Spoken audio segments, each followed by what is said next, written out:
Hello, my name is Elise and I'm a children's librarian at the Acton Memorial Library in Massachusetts. I also work in Wayland and Needham. I'm here today to do a family craft with you that I call Make a Face. We're going to be using household items like cardboard or hardware or beads or yarn. And so let's get started with the materials that you are going to need. I use cardboard for this project because we're going to be gluing on three-dimensional objects, and it's nice to have a strong base. This is just cut up from boxes any size. Another option is to use a cereal box, cut it up, and you've got a lightweight cardboard. Or you could also use a shopping grocery bag. Just cut it up and use the inside. If you want to get a little fancier, here are some other options. This was cut from a manila file folder and it works great. These are shapes that were cut out from the cardboard of showing a face and some shoulders. And when you use these, you can also incorporate some of the details from the cardboard. This is a piece of packing tape. Maybe it will make a nice addition. Another one is there's a fold. Maybe this would be fun. And here's another one that might make a nice profile. Or you might be lucky and find some cardboard that had a perforation in it. It could become the mouth or maybe something else. And so there's lots of ideas on what to use. I'm going to be using Elmer's glue, not a glue stick. And for little children, I put it in a container and I actually use Q-tips to help them put the glue on the cardboard. We don't want them gluing the object. It can be hard to put glue on small things. But if they glue the cardboard or the objects on here, they can attach them more easily. And let me show you how. I think I will add some earrings or ears or something to this person. And so I've put glue on either side. And then I think I'm just going to choose some buttons and put those on. Now you may have to let it dry so they don't slip, but I think kids, little ones, will do that work more easily if they put the glue on the board. Another idea is to put things inside of things. I'm going to add some glue inside these plastic lids. And maybe I'll put in a bead for a pupil. So this should be fun. A blue eye and a silver eye. And there we go. And just let it dry flat and you will have your artwork. I'm going to show you some of the household materials that we'll be using. One of the things I like best are buttons. They come in all shapes, sizes, colors, and even materials. They make great eyes. A circle of them makes a mouth, and so on.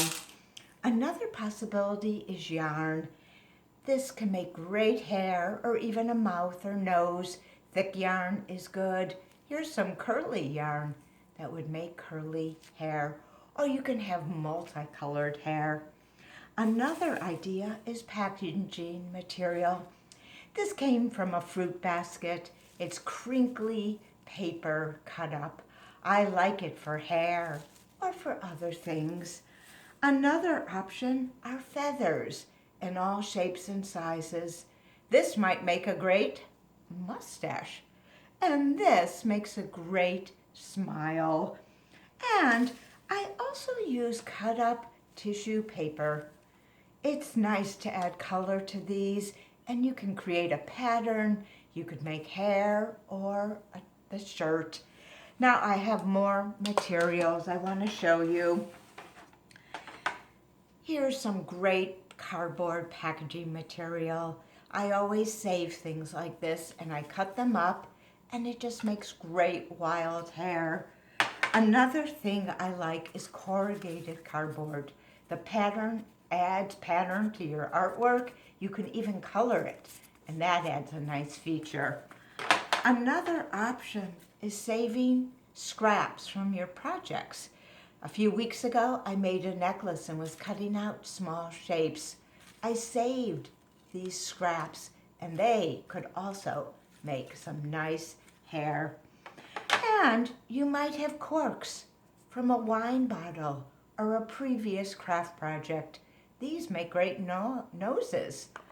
And just like I use tissue paper, you might use scraps of fabric. They can add pattern and color and even clothes to your faces. And I'm going to show you two other ideas. If you don't want to use three-dimensional objects and just have a glue stick, you could make some portraits like these. These are a lot of fun. They're just made of flat materials like paper and cutouts from magazine, though we did add yarn, and the children also used markers. Now, I like to use fashion magazines because you see models' faces blown up large. So here's some mouths and some eyes, and you will find all the facial features you need, and you can use those. And two other ideas I have are in everyone's house. These are recyclable plastics. Milk bottle lids make great eyes. This is from a Scotch tape roll. I don't know, but I bet you could use this. This is how my socks come when I buy them. But if I turn it like this, I think I have a great nose and mouth. This is from a pad of paper that was holding the pages together. I think it makes a great mustache. So, lots to look at there. You might also look at your hardware and office supplies. This might be a fun barrette. A paper clip could be a nose. This is what framers use when they frame a picture. Here's an S-hook with paper clips hanging on it. All kinds of ideas in your hardware collection. So, now I'm going to show you some of the faces and how these materials were used. Here's some of that crinkly hair. These are tiles that were used for eyes, beads that made a frowning mouth, and a button and a bead for a nose. And they used pasta as a frame. And I forgot to mention the pasta. Here is dyed pasta. It comes out in beautiful, vibrant colors. If you'd like to do that, just Google how to dye pasta on the web and you will find recipes. It can take 24 hours. And let me show you a few more. Let's see what we've got. This one became like a profile with hair on this side and a yarn mouth. I think it works beautifully. And they use tissue paper for a dress. And here's another one with a wagon wheel for a nose, a button mouth, and two different plastic lid mouths or eyes. And here we've got washers, hardware for eyes, the cork, and a great bow tie. I like this one because it's only two colors, the browns and the black. And the corrugated cardboard made a great hairdo, hardware for eyes and the nose, and the collar of the shirt. And I think I even have more, but I'm not sure where they went. Okay, lots of ideas here, but I wanted to show you where I find my inspiration. There's an artist, author, illustrator named Hanok Piven. He's Israeli, and we have 7 of his books in the Minuteman Library Network. This one is available as an e-resource. It's called My Dog is as Smelly as dirty socks. And the dog's ear is made from a child's sock, and it looks perfect. I think that's great. You could even Google his name and see videos about his work. Another book I really like is called Faces, and this is also in the Minuteman Library Network, but not available as an e-resource. It was published by the Tate Gallery in London, and it's by Zoe Miller and David Goodman, and I'm going to show you pictures of some of the faces they found and created. This one is done with ropes and upholstery material.